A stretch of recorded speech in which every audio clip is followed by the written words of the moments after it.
Buenos días y bienvenidos al estudio R y Cosmos, donde hoy vamos a hablar sobre colisiones espaciales y cómo evitarlas. Y para eso tenemos la suerte hoy de tener a Romain con nosotros, el director ejecutivo de Alteria. Sí, buenos días, Xavier.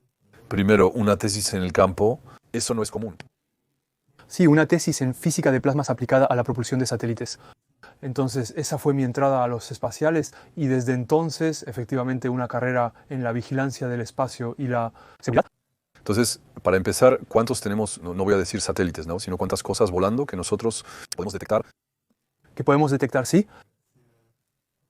Teóricamente podemos detectar no menos de 1.000.000 que logramos detectar regularmente y seguir, y para los que somos capaces de anticipar colisiones, hay muchos menos. En realidad, hay entre 30 y 40. 1.000.000 es el resultado de muchas colisiones que han generado numerosos fragmentos pequeños, pedazos. Entonces, Realmente hemos enviado tantos. sí, exactamente. Una colisión espacial, hay que imaginar el choque entre dos sólidos a velocidades súper rápidas. Son 25.000 kilómetros por hora entre dos objetos. Hay fragmentos de todos los tamaños que se dispersan. Hay algunos fragmentos grandes, más fragmentos de tamaño intermedio y luego una miríada de objetos muy pequeños que miden 1 centímetro, unos pocos milímetros o incluso menos. Estos objetos de milímetros o centímetros son difíciles de detectar, pero pueden causar graves daños en otros. Las naves espaciales son catastróficas. Y entonces, para que haya tantos, eso significa que ya ha habido varias colisiones importantes entre dos satélites. Sí, entonces ha ocurrido algunas veces. La principal fuente de escombros espaciales en la historia son las fragmentaciones de los tanques que no fueron pasivadas al final de su vida útil. Por lo tanto, al comienzo de la era espacial, los satélites se perdían a menudo debido a problemas electrónicos o pérdida de contacto, y por lo tanto, los satélites permanecían en órbita con un gran tanque que estaba medio lleno de propulsores químicos. Estos son tanques que están bajo presión y con la dureza del ambiente espacial, las radiaciones, los ciclos térmicos, estos tanques bajo presión terminaban por fallar. Y debido a todos los explosivos, son materiales químicos combustibles los que están dentro, generaba explosiones bastante catastróficas que producían cientos, miles, decenas de miles de fragmentos de todos los tamaños. Y que continúan hoy, no bajan con el tiempo, como sabemos que los satélites. Hoy en día las prácticas han cambiado un poco con el tiempo. Desde principios de los años 90, los operadores de satélites comenzaron a cambiar la forma en que trabajan. En órbita baja, donde la densidad de escombros es la más catastrófica y donde hay más satélites hoy, los operadores, antes de desorbitar su satélite, lo que ya es nuevo, pasivan los tanques, es decir, van a vaciar todo el propulsor en el espacio para evitar que haya una fragmentación. Al pensar en las colisiones, recuerdo cuando los estadounidenses respondieron a los chinos al derribar sus propios satélites con un SM-3 disparado desde un barco Arleigh Burke equipado con Aegis. Son cientos de miles de escombros adicionales, ¿o qué era eso? Lo suficientemente bajo para que caiga rápidamente. Eso fue un evento de bajo perfil, ciertamente. Entonces, unos años más tarde, no tenemos mucho ya no percibimos realmente el impacto en las poblaciones de escombros, pero se han realizado pruebas, especialmente por los chinos, de hecho, a 750 kilómetros.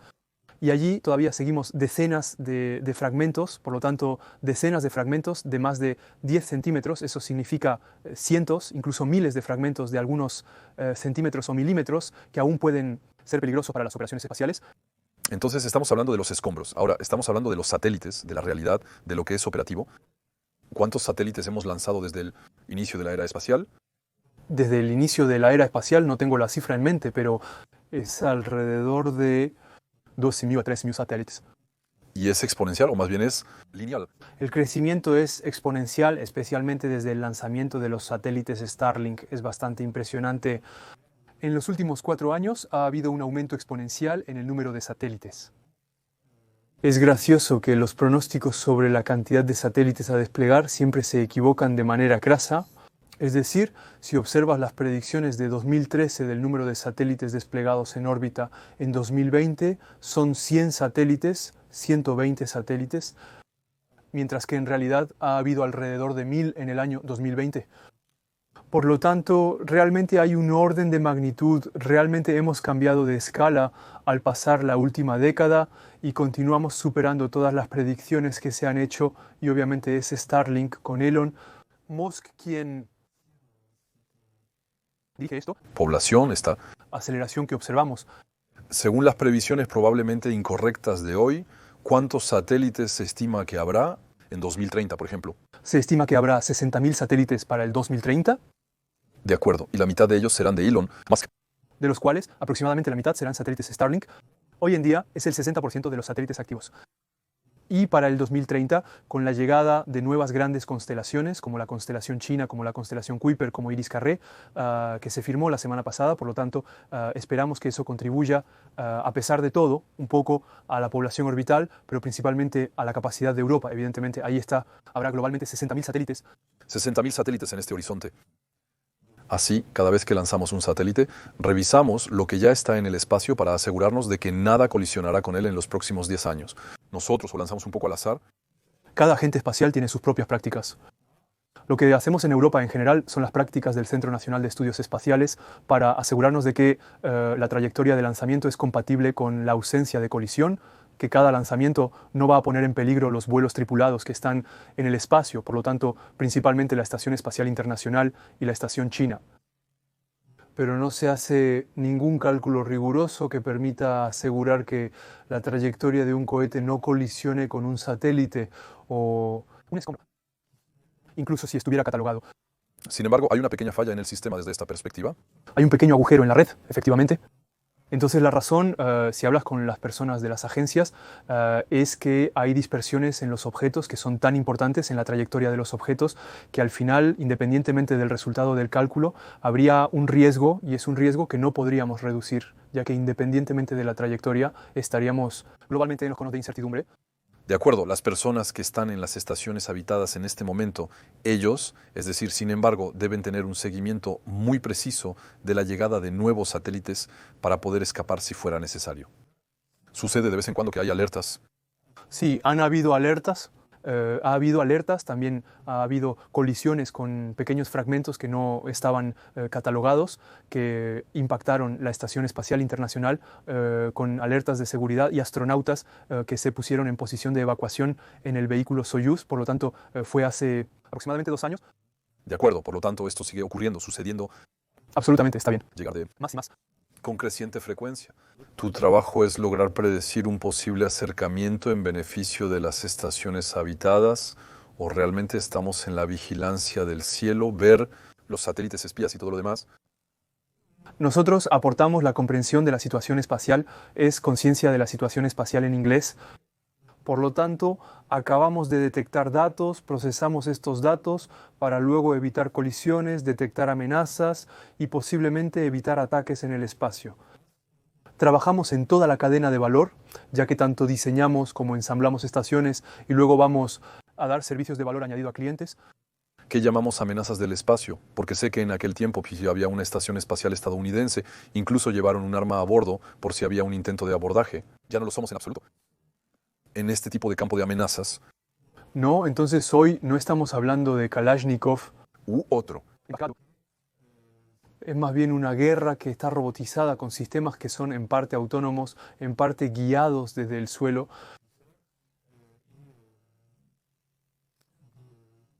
Y amenazas de interferencia, ¿no? Amenazas de espionaje, evidentemente.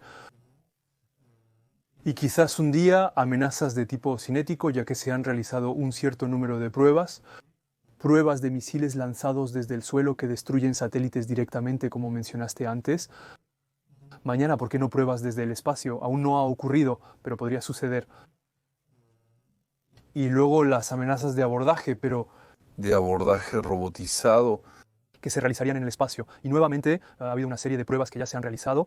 Los chinos han probado, por ejemplo, la desorbitación acercando un satélite a otro con objetos que salen del primero. Aún así, estamos en una fase completamente nueva en este campo. Aún así, es un desafío para usted seguirlos. Pero, ¿qué sensores tienen? ¿Son de radares? ¿Es óptica?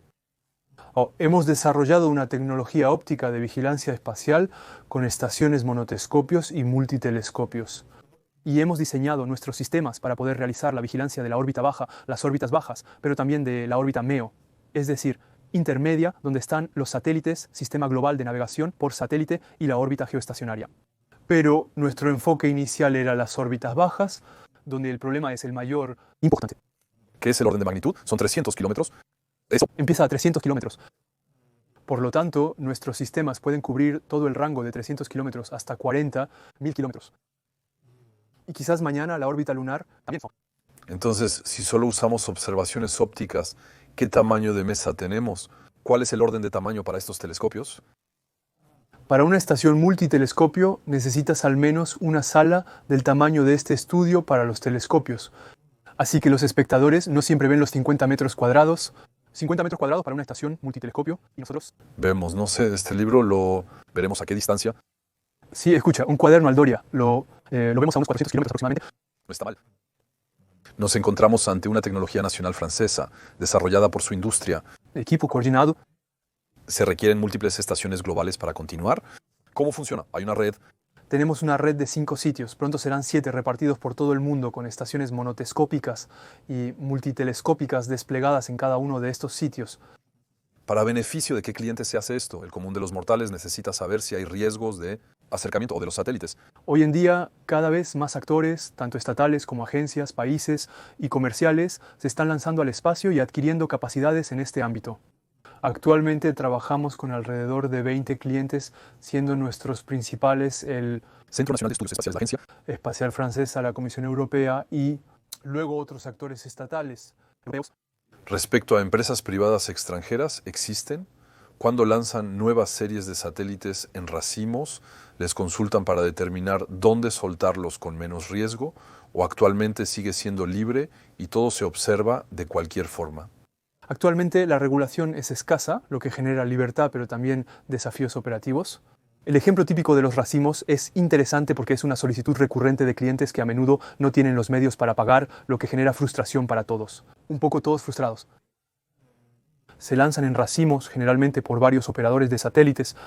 Entonces tienes un operador de satélites que tiene 3 satélites, luego otro que tiene 4, otro que tiene 12 y al final en la etapa superior del lanzador tienes un centenar de satélites. Y todos son desplegados en fila india y el problema es que no saben a quién pertenece qué satélite en el momento del despliegue. Por lo tanto, a veces requieren varias semanas para determinar cuál es su satélite y eso plantea grandes problemas para poder establecer la telemetría. Y en términos de perspectivas, ¿hay simulaciones, hay evaluaciones de la probabilidad de tener cada vez más colisiones en los próximos años en las que podrían tener algún uso para evitarlas? Entonces, hay dos partes en la pregunta. Entonces, la parte a largo plazo, eso es un problema fundamental que es más bien un problema para las agencias, diría yo, para modelar la capacidad de la situación espacial y hasta dónde podemos llegar en términos de saturación, de contaminación del espacio orbital. Hoy en día, el síndrome de Kessler, por lo tanto, el síndrome que dice que a partir de una cierta densidad de objetos a una cierta altitud, la cantidad de objetos va a seguir aumentando simplemente debido a los... Colisiones, ahí tienes... Es decir, el efecto de las colisiones es más importante que el efecto moderador de la resistencia atmosférica u otros fenómenos naturales. El síndrome de Kessler ya se ha alcanzado a una altura de unos 800 kilómetros. Es decir, incluso si dejamos de lanzar satélites a 800 kilómetros en 100 años, habrá más objetos en órbita. No hay forma de limpiarlos, no hay un grande red de pesca. A menos que los limpiemos, a menos que enviemos una gran red de pesca o podamos encontrar una forma eficaz de limpiarlos. Por lo tanto, algunos de nuestros clientes están trabajando en estos temas para poder recuperar escombros y desorbitarlos. De acuerdo, por lo tanto, todavía hay objetivos de limpieza del espacio y no solo observar para poder añadir más. Sí, por supuesto. Nosotros permitimos hacer posible la limpieza del espacio gracias a un mapeo preciso de los objetos y los riesgos. Una pequeña nota sobre Aldoria. ¿Cuántos son? ¿Dónde están ubicados? Y pronto seremos 50. Nos ubicamos en París, Toulouse y Austin, Texas. También tenemos una pequeña oficina en Bruselas. Y eso es, estamos especializados en esta área, la supervisión del espacio y la seguridad espacial. Por lo tanto, somos esencialmente expertos, ingenieros, personas que vienen a trabajar ya sea en agencias espaciales, que han trabajado en grandes industrias, que han trabajado en el ámbito académico. Y entonces, durante los últimos 7 años, uno de mis grandes desafíos ha sido lograr formar un equipo que permita resolver este desafío. Por lo tanto, estos equipos son principalmente europeos, con quizás algunos estadounidenses. Pero aquí seguimos en una tecnología y empresas soberanas. O tal vez todavía existen alianzas extranjeras que están hoy en día, nosotros no podemos prescindir de ellos. Una de las razones de ser de Aldoria, efectivamente, es aportar una solución para la soberanía de Europa en este área, ya que hoy en día es evidente que Europa depende en gran medida de los datos estadounidenses para su comprensión de la situación espacial. Y hablaba hace un momento con un colega que me decía que él había visto cosas inexplicadas en el espacio desde su jardín en Normandía. Y eso, las autoridades francesas no necesariamente están en la posición de verlo, de identificarlo perfectamente. Independiente. Pueden ser ovnis o satélites girando uno alrededor del otro. Eso. De hecho, hay aviones espaciales que tienen capacidades de movilidad muy importantes.